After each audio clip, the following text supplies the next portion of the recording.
Let's continue. I've actually watched and seen the stories, and I know what happens is you bring them on a propaganda tour, Mr. President.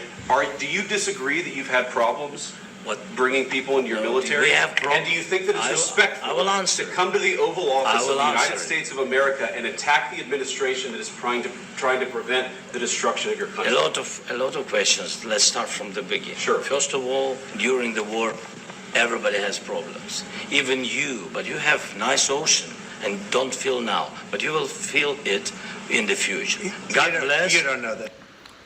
Also, this one here, yeah, that's where really the rules started really falling off very fast. Because this guy is now insulting the Americans. Now he's saying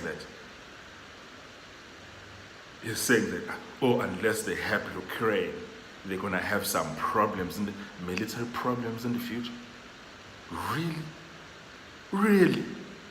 Is this the way of talking to people who have spent more than 300 billion of charity towards your country? To say to them, you might also be invaded in the future. That is so insulting. That is so insulting.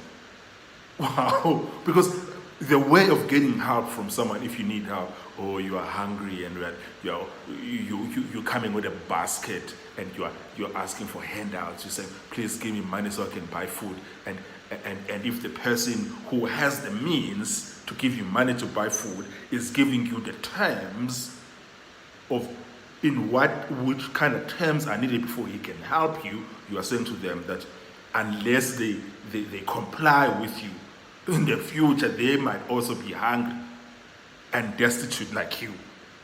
Really? Is this how you approach people that you need?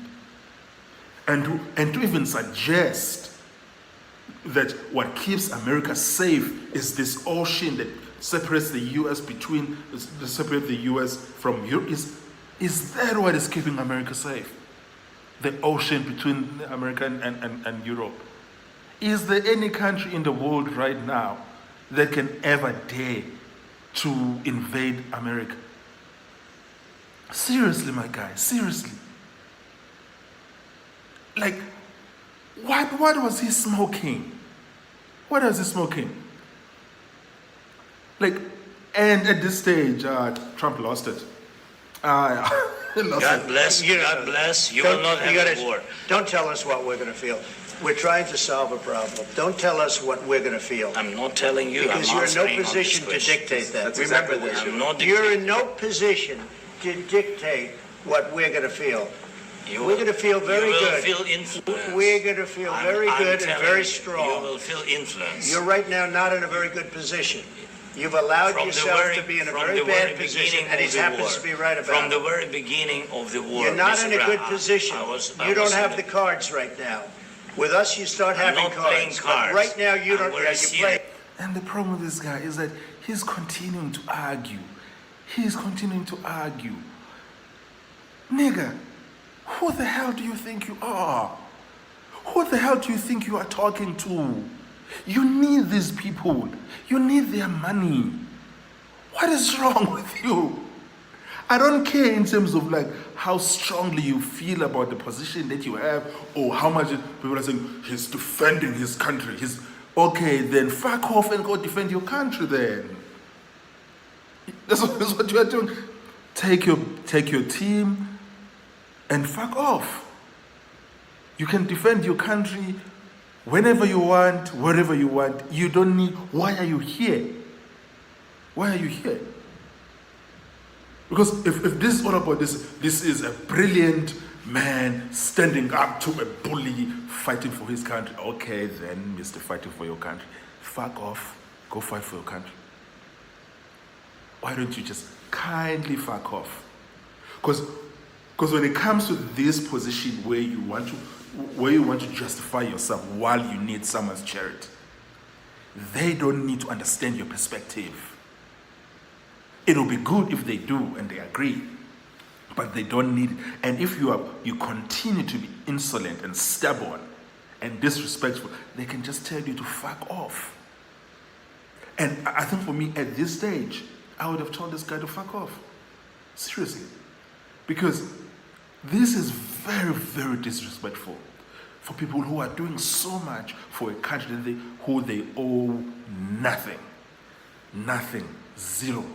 Nada. But let's go. Mr. President, I'm very serious. You're gambling I'm with the lives of war. millions of people. You're gambling with World War III. You're gambling with World War III. And what you're doing is very disrespectful to the country, this country. That's back to you. Far more than a lot of people said they should have. Have you said thank you once? This entire meeting? No, in this entire meeting, have you said thank you? You went to Pennsylvania and campaigned for the opposition in October. Offer some words of appreciation for the United States of America and the president who's trying to save your... Okay, folks, I've seen enough. I've seen enough.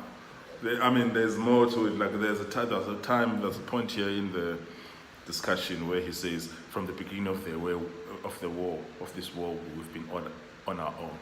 And I was saying, what? You've been on your own from the beginning of this war? What? Unfucking believable. Unfucking believable. Whoever advised this guy to come here and do this crap, like, I mean, I've seen a lot of commentary, especially coming from Democrats and all that those leftist people, and coming from European commentators saying that Trump was bullying Zelensky. No, he wasn't bullying him.